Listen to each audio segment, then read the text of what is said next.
অভিযুক্ত সোমা ইসলাম, উপস্থাপিকা, channel I. ব্যাখ্যাটা দিয়ে কথাটা বলি, তার ইস্যুটা বলে নেই।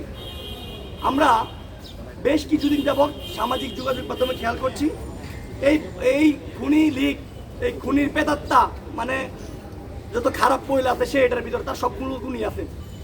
সে মাঝখানে অনেকদিন ছিল না, সে এখনো আবার আইসা উপস্থাপনা করে, সে জুলাইকে কটূক্তি করে।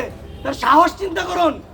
এমনও হয়েছে সামাজিক যোগাযোগ মাধ্যমে আপনারা দেখবেন, আমাদের বর্তমানে প্রধানমন্ত্রী তারেক রহমানের একজন এমপি সেখানে টকশো করতে গেছে, তাকেও বিভ্রান্ত করেছে, তিনি টকশো পরিহার করে চলে এসেছেন। যারাই সেখানে যায় তাদেরকে এই জুলাইকে নিয়ে এই রাষ্ট্রের মানুষের কাছে, বিশ্ববাসীর কাছে কটূক্তি করে সে কথা বলে। তার এই স্পর্ধা কোথা থেকে আসে, তার পিছনে কে কে আছে আমরা জানতে চাই। তাকে অবশ্যই আমাদের অভিযোগের ভিত্তিতে তাকে অতি দ্রুত আইনের আওতায় আনতে হবে। অন্যথায় জুলাই গণ অভ্যুত্থানের শহীদ পরিবার আর আহতরা কিন্তু জুলাই গণ অভ্যুত্থান আসলেই তাদের এই জেনজিদের মাথা মুথা ঠিকঠাক কাজ করে না। স্বৈরাচার দেখলেই মনে হয় এদেরকে অ্যাটাক করি, তখন কিন্তু তার কাছে চলে যাবে।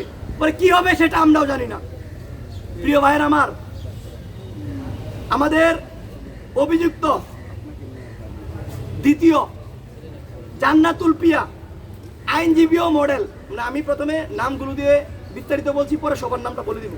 আইনজীবী ও মডেল, এই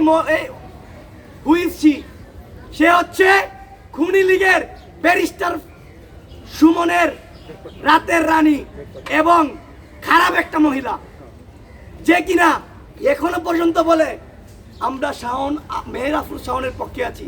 যারা মব বলে তাকে আঘাত করতে যাবে তাদের আমরা প্রতি দিব। এই মহিলা, তুই কি দেখোস নাই কিভাবে জুলাই গণ অভ্যুত্থান হয়েছে? কতগুলো মানুষকে পাখির মতো তোর এই গুন্ডারা গুলি করেছে, হত্যা করেছে। তাহলে তুই কিভাবে একটা খুনির পক্ষে নিয়ে কাজ করিস? আমাদের কাছে তথ্য আছে, এই খুনি লীগের এই পেতাত্তা, এই জান্নাতুল পিয়া, সে আওয়ামী লীগের বিভিন্ন নেতাকর্মীদেরকে জামিনের জন্য সার্বক্ষণিক কাজ করছে এবং আওয়ামী লীগের এজেন্ডা বাস্তবায়ন করছে।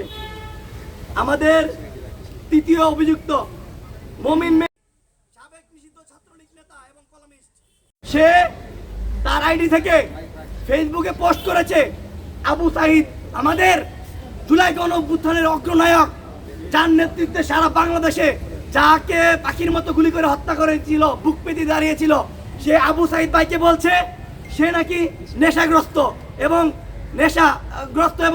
তাকে নাকি নিজেরা আমরা মেরেছি।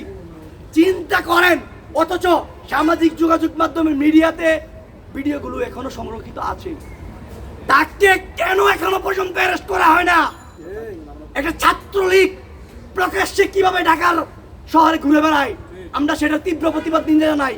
এবং আজকে তো আমরা আগেই বলেছি যে আজকে রাত 10টার ভিতরে গ্রেপ্তার করতে হবে। আমাদের